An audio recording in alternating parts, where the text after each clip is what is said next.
Back to Miller. Oh, my goodness. Herbert. Sidearm sling, and it's a touchdown. Tyrese Maxey. Oh, good spin move by Filipowski for the news. Give him 9.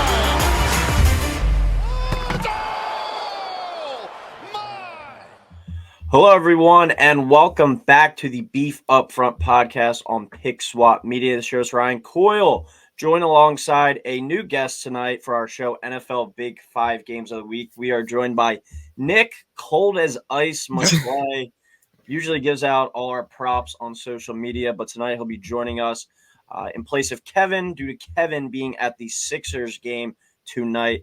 But this is one of my favorite episodes of the year, the Thanksgiving episode, where we do all the Thanksgiving games and then we break down a couple of the big games for the rest of the week as well.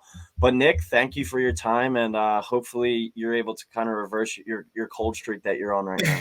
Of course, that's we all try to get out of the cold streak. Hopefully I can live up to Kev's replacement here, because I got big shoes to fill. So, yeah, like we said at the beginning, this is the Thanksgiving episode. It's crazy that we're already at this point of the season. Some teams, it looks like, tanking for draft position at this point. Other teams are competing for seeding, competing for playoff spots. So, exciting time of year. We got all 3 Thanksgiving games on the schedule, as well as 3 Sunday games. So, we have 6 games on the slate this week, opposed to our normal 5. And we'll start it off on Thanksgiving with the first game, which is always the Lions.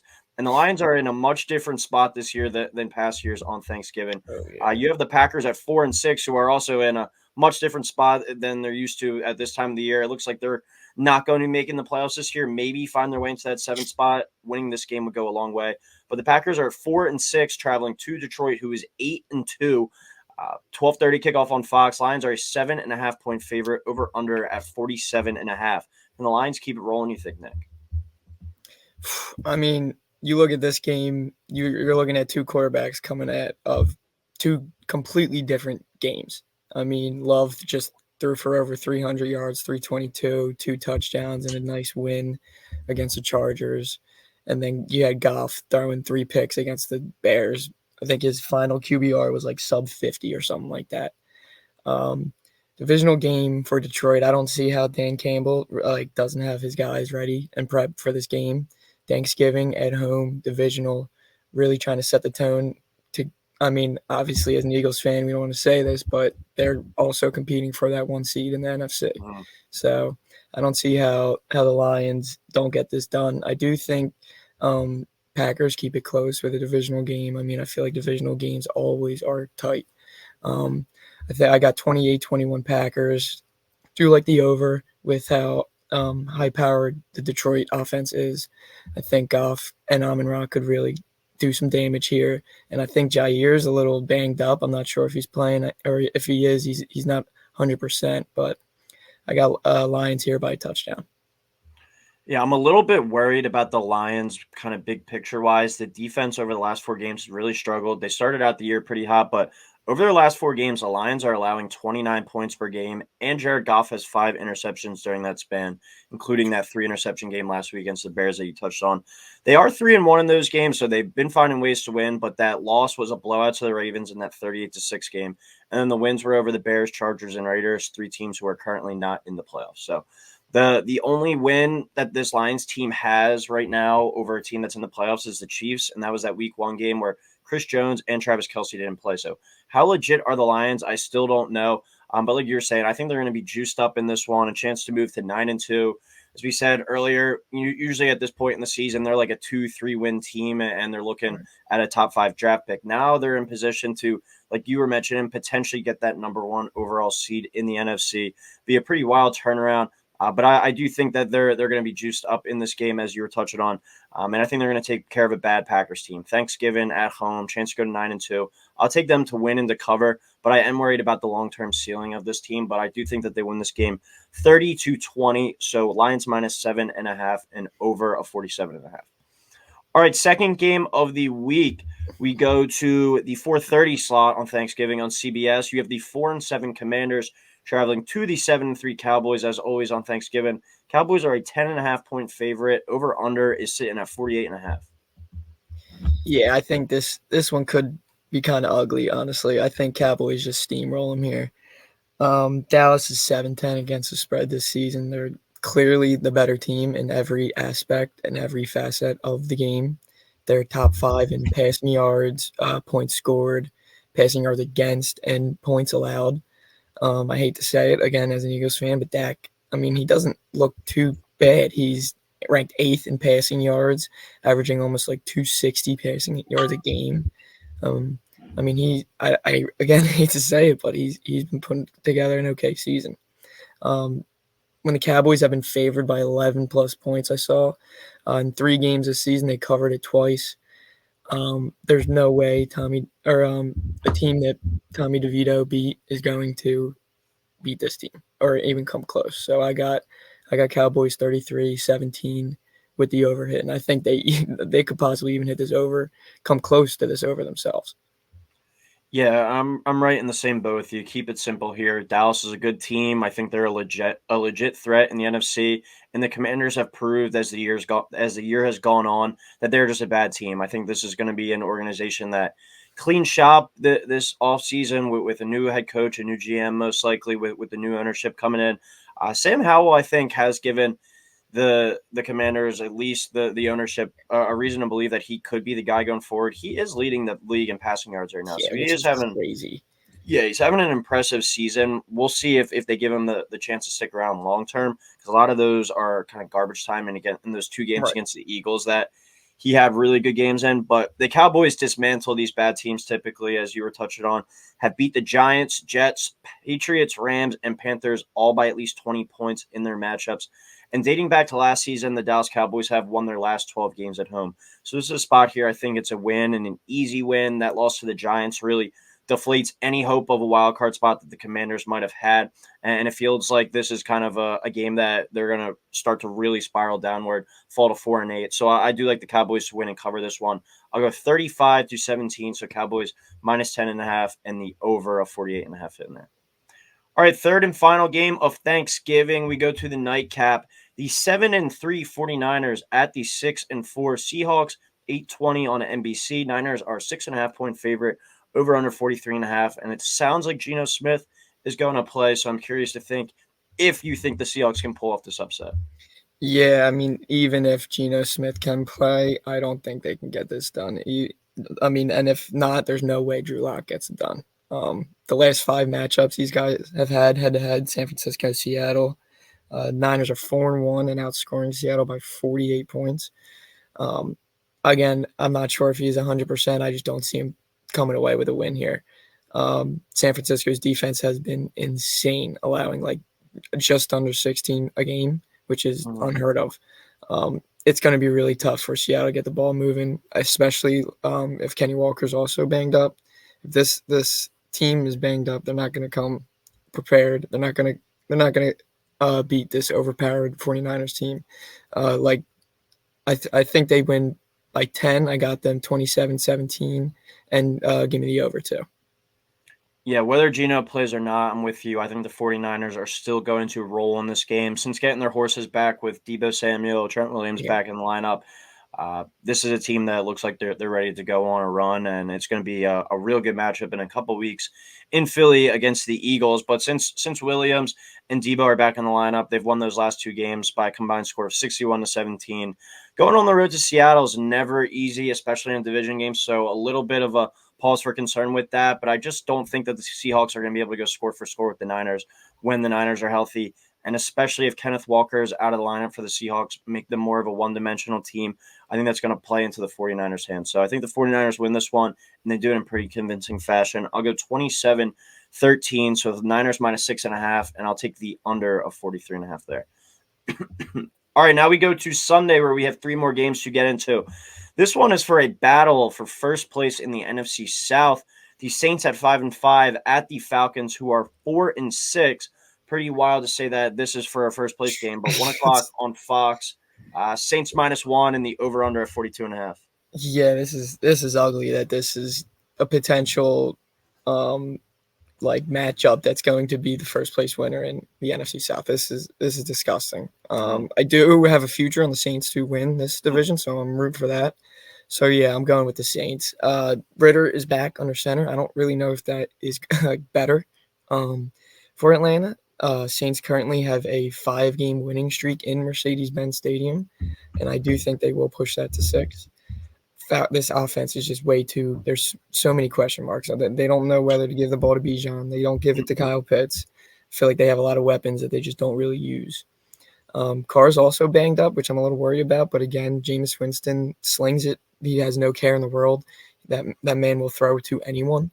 I do think Michael Thomas is out, but I still think that they have the weapons to do it. I think Alvin Kamara is going to have his best game of the season. This game, I think he's going to go off. But in the end, I got Saints 23, Falcons 18. Give me the under as well. Yeah, first place in the NFC South. I think whatever one of these two teams wind up winning the division, most likely the Bucs still are fighting as well for a chance. But whatever team winds up winning this, I think they're going to get steamrolled, most likely by the Cowboys in that 4-5 playoff game. But as you said, Ritter back in at quarterback. While he might be one of the worst passers in the league, he does add that extra element with his legs. He has a couple rushing touchdowns to his name this year, and he does have that ability to kind of keep the defense honest. So he makes that run game a little harder to defend. In these division coin flip type games where I can see it going either way, I typically lean towards the home team. Both teams coming off a bye as well, so no real clear advantage in that regard. I think it's going to come down to these two squads at the end of the day, but like I said, I don't think either one of these teams will make noise come playoff time. So they're kind of just fighting to get there at this point. I do think both coaches are potentially coaching for their job. So making the playoffs, whether they do damage in it or not, could save their job for another season. But I do think the Falcons are going to win this one at home. I think it's a lower scoring game. I'll go Falcons 20, Saints 17. So the Falcons plus the 1 and the under of 42.5. All right, we go to the 1 o'clock slate on the CBS side now with the AFC. We have the Jags at 7-3 at the Texans 6-4. 1 o'clock on CBS. Jags are a 1-point favorite over under 48.5. The winner of this game will have sole possession of first place in the AFC South. And this is one of these games where when you look at the schedule, the NFL calendar at the beginning of the year, you're not expecting to be really highlighting this matchup or talking about it. But here we are, and the Texans have a chance to move in the first place. Yeah, like you said, you would never think to look at a Houston-Jacksonville game and be like, wow, this is going to mean something. But this is pretty much the AFC South title game. Like you said in your notes, I think that this is going to be one of the best games of the week. Stroud has been playing like an MVP. Even though last week with the 3 picks, I still think he can get it together. I got the Texans in this one. At home, I think DeMeco Ryans is going to have these guys. They're young, they're energetic, they're confident, they're rolling. They got the momentum. They already have a win in Jacksonville. Trevor Lawrence has not looked like Trevor Lawrence. I do think that both these teams are going to have more of a grasp of each other now that they're later on in the season and have got to see each team grow. So I do think this is going to be a tight one. I got Texans 24, Jags 23, under 48. Tight divisional battle, but I think the home team wins. Yeah, I put a video up on social media earlier. I think the Texans, they potentially might get favored by the time kickoff comes around in this one, but okay. I think that they're going to be favored the rest of the way, and I think they have a decent chance to potentially even run the table, as wild as that sounds. They'll probably drop a couple games in there that they might not be expecting, right. But they should be the better team going forward and at least have the better quarterback in every single matchup the rest of the way. I think this is one of those games, though, where which QB do you have more faith in? And as you said, Trevor Lawrence hasn't looked that great this year, only 11 touchdowns, has 6 interceptions, and then Stroud's having that MVP-type season, 2,900 passing yards, 17 touchdowns, only 5 interceptions. So I really like the CJ Stroud kid, and it's hard not to view him as one of the top quarterbacks in the game right now. I got a little bit more faith in him than I do Trevor Lawrence. I think they're hungry. I think they're going to play with confidence, and they with the game being at home here, having already defeated the Jags, I think they find a way to continue to ride this momentum and get the win here at home. So I'm going to go Texans 27, Jags 23, Texans +1, and the over of 48.5.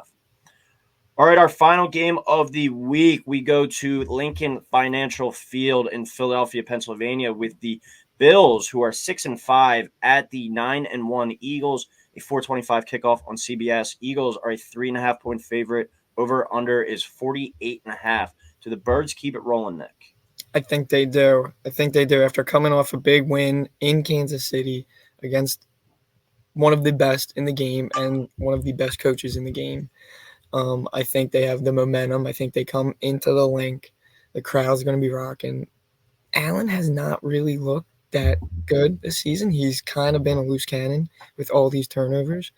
But I don't see them coming in here and stopping Jalen. I don't see our defense really roll. I mean, I do think Allen can hurt us with his cannon, but I think his legs could do some damage to us in this game. But in the end, I think we got 28-20 Eagles. Give me the under. I think it's more of a scrappy game, but I do got Birds winning.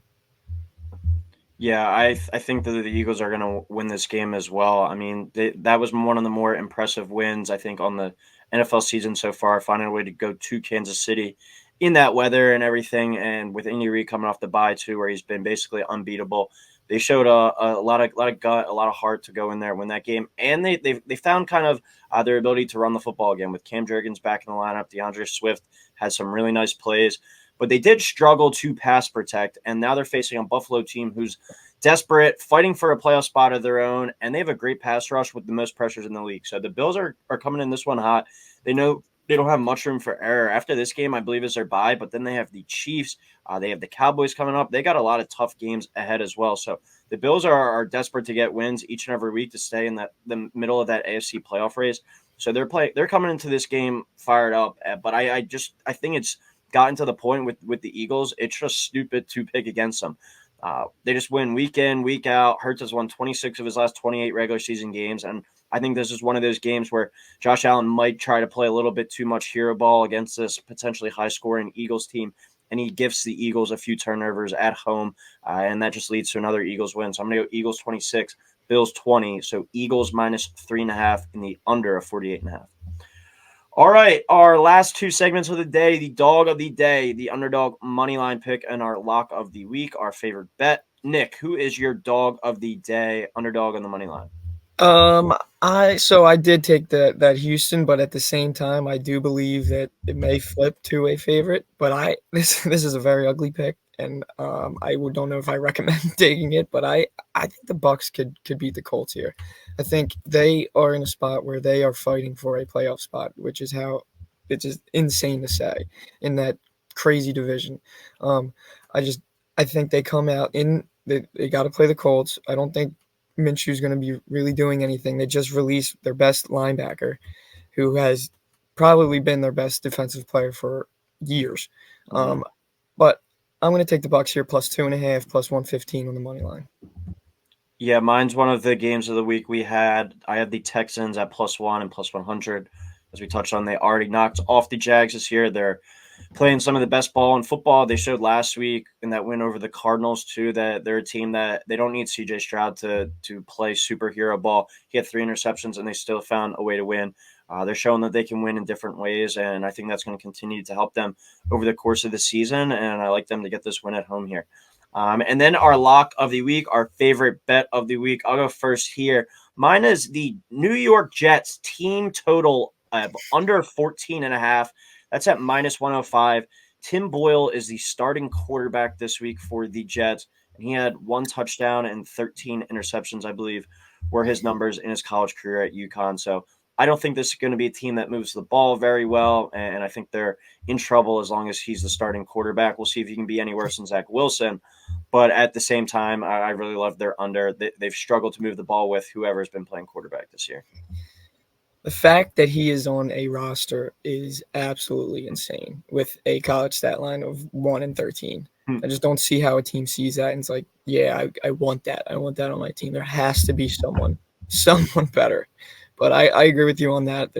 I don't think they get over 14.5. But I'm going. I got it at 2, or wrote it down at 2.5. But I'm taking the Eagles minus 3.5. I just don't see a way where the Bills come into the link, and I just don't think Allen can really do anything against our defense really as of late since of what we've seen. I think Hurts time and time again, he just gets the job done, and I think they do it again Sunday. All right, well, that will do it for NFL Big 5 games of the week, the Thanksgiving edition. Before we head out, Nick, give me one anytime touchdown score that you like for the Thursday games.